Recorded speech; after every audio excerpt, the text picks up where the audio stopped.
Social media पर इन दिनों digital creator नाक्सी T का एक इंस्टाग्राम वीडियो भयंकर चर्चा का विषय बना हुआ है। वीडियो के कैप्शन में उन्होंने लिखा, my house my temple and my rules. इस वीडियो में उन्होंने दावा किया है कि उन्होंने अपने पीरियड्स यानी मासिक धर्म के दौरान न सिर्फ भगवान गणेश की मूर्ति को छुआ बल्कि गणपति स्थापना और विसर्जन के सारे अनुष्ठान खुद किए। इस पोस्ट के बाद इंटरनेट दो धड़ों में बंट गया। कुछ लोग इसे फेक फेमिनिज्म और शास्त्रों का अपमान बता रहे हैं तो कुछ लोग इसे एक क्रांतिकारी और प्रगतिशील कदम बता रहे हैं। लेकिन क्या सनातन धर्म और शास्त्र मासिक धर्म में पूजा करने की इजाजत देते हैं?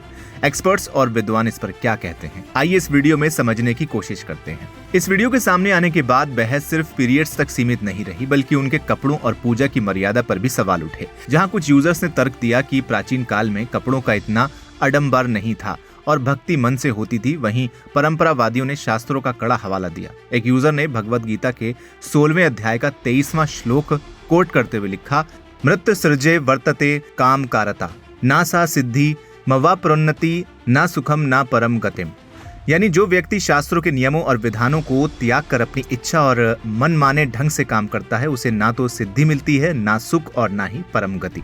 इस श्लोक के जरिए आलोचकों का कहना है कि धर्म अपनी मर्जी या माई रूल से नहीं बल्कि शास्त्रों के नियमों से चलता है। तो अब सवाल उठता है कि शास्त्रों में पीरियड्स को लेकर क्या नियम है? सनातन परंपरा में शुचिता यानी शुद्धता, प्योरिटी को बहुत महत्व दिया गया है। शास्त्रों के मुताबिक पूजा पाठ और अनुष्ठानों के लिए शारीरिक और मानसिक शुचिता अनिवार्य है, यानी प्योरिटी बहुत जरूरी है। मासिक धर्म के दौरान शरीर से अपान वायु और अशुद्ध रक्त का प्रवाह बाहर की ओर होता है, जिसे एक तरह की शारीरिक अशुद्धि माना गया है।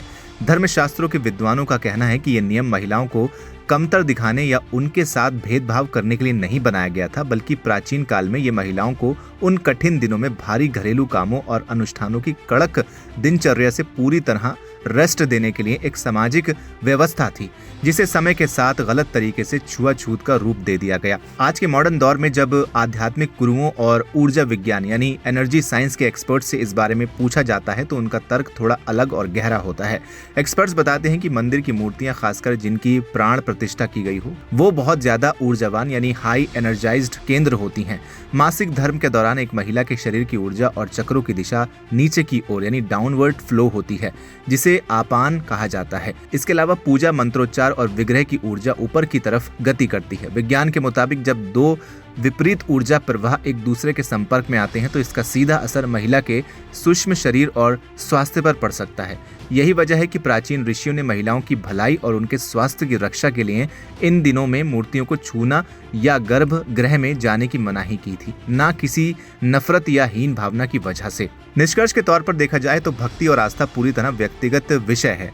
मन में ईश्वर का स्मरण या मानसिक पूजा करने पर किसी भी शास्त्र में कोई रोक नहीं है, लेकिन जब बात मूर्ति स्पर्श, स्थापना या सार्वजनिक अनुष्ठानों की आती है तो सनातन धर्म में व्यवस्था और नियमों का पालन करना बेहद जरूरी माना जाता है। नाक्सी टी का ये कदम जहां एक तरफ पर्सनल चॉइस और स्वतंत्रता का दावा करता है, वहीं दूसरी तरफ ये स्थापित धार्मिक मान्यताओं को चुनौती भी देता है।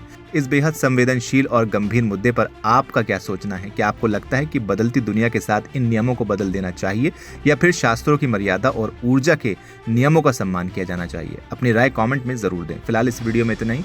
वीडियो पसंद आया हो तो इसे लाइक करें, शेयर करें और चैनल को सब्सक्राइब करना बिल्कुल ना भूलें।